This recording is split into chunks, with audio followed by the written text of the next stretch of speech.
There's a perception out there that Wall Street is a rough and tumble, unforgiving place. That Wall Street types run wild in a winner-take-all frenzy. But what concerns me more is that Congressman Kasich's Wall Street is not always winner-take-all. Sometimes it's loser-take-all. Because when Lehman Brothers plummeted into the largest bankruptcy in the history of the United States, Congressman Kasich and the top people at Lehman Brothers put out their hands and kept getting paid. And while he was taking home a massive salary and bonus, living on the fruits of a bankruptcy, people who had saved all of their lives for retirement took home the rind. Lehman Brothers' losses were felt across the country, around the world.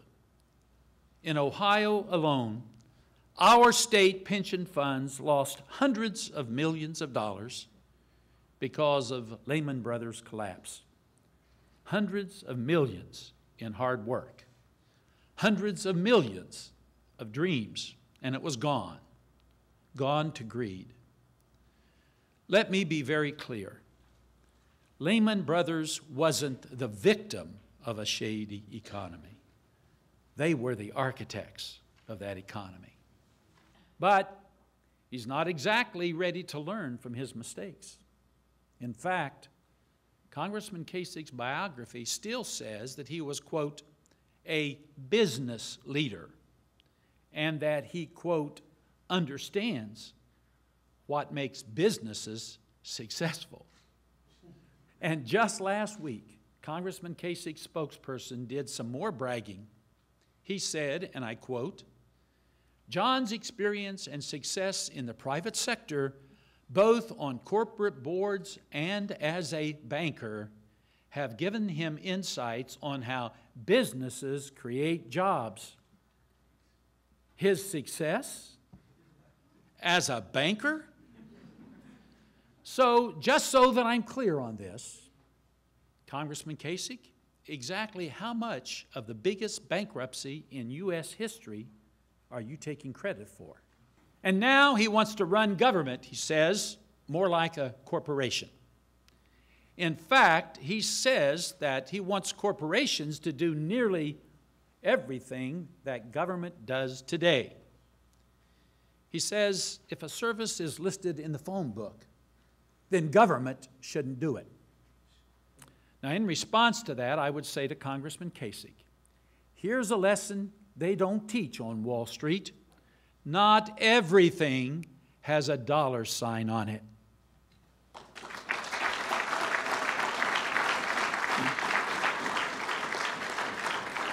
So I say to you, there's a difference between Ohio values and Wall Street values. On Wall Street, they look down from their office towers and they see winners and losers. But in Ohio, we look out and we see a state filled with people concerned about their families and their communities. People willing to work in common purpose for the common good. Now, I didn't learn my values from Wall Street. I didn't learn my values from a bankrupt investment bank. I didn't learn my values from modern-day robber barons. I learned my values on a little dirt road in southern Ohio called Duck Run. I learned my values from my father, the hardest working man I've ever known. I learned my values from my mother, the kindest, most giving and generous person you could ever imagine. You know, there weren't a lot of luxuries on Duck Run. When I was young, we didn't have a television. We didn't have indoor plumbing. What we did have were 11 people to feed on a steelworker's salary. But my mother, she never felt sorry for herself or for her children. She never once asked why struggle was our constant companion. And through it all, she saw what really mattered. In fact, the best advice I was ever given came from my mother. She said, "Love your family and look out for each other, always." And not for one moment have I forgotten that.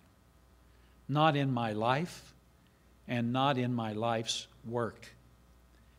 Because in this great Ohio family of ours, we look out for each other.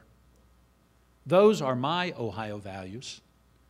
Those are our Ohio values. In Ohio, we value our children. We now have comprehensive education reform that strengthens our schools and enables our young people to graduate ready to thrive in their lives and in their careers. In Ohio, we value a strong middle class. One of the things that I am most proud of is that today we have 65,591 more Ohioans enrolled in our public colleges and universities than we had before I took office. And we are investing in jobs that can't be outsourced. In fact, Ohio was one of the first states in the nation to fight the global economic downturn with targeted investments in energy, logistics, and public works. In Ohio, we value our senior citizens. Expanding the homestead property tax exemption was a central part of my first budget, and it has cut property taxes for seniors an average of $400 per year. Raising the minimum wage is a matter of basic fairness, a matter of making work pay. And Congressman Kasich voted no. Think of this. In 2008, the 1 year Congressman Kasich has revealed his income, he made well more than $1 million. Working a minimum wage job, it would take 95 years to earn what Congressman Kasich took home that 1 year. 95 years. And that's at a minimum wage that Congressman Kasich thinks is too high. Every time he's had a chance to stand on our side, he's chosen to stand with Wall Street.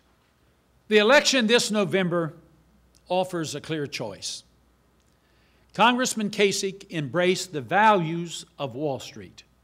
I remain committed to the values I learned on Duck Run. I believe in Ohio today because our schools are winning national awards and are ranked among the best in the nation. I believe in Ohio because we are investing in jobs that can't be outsourced, making products like advanced energy for which demand will only grow. I believe in Ohio because we are protecting our senior citizens, reducing their property taxes, and helping them stay in their homes.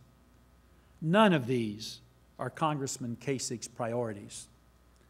But then again, I've never heard an Ohioan say we should ask Wall Street what to do. So my friends, I believe in Ohio values, and I believe in Ohio. Thank you very much.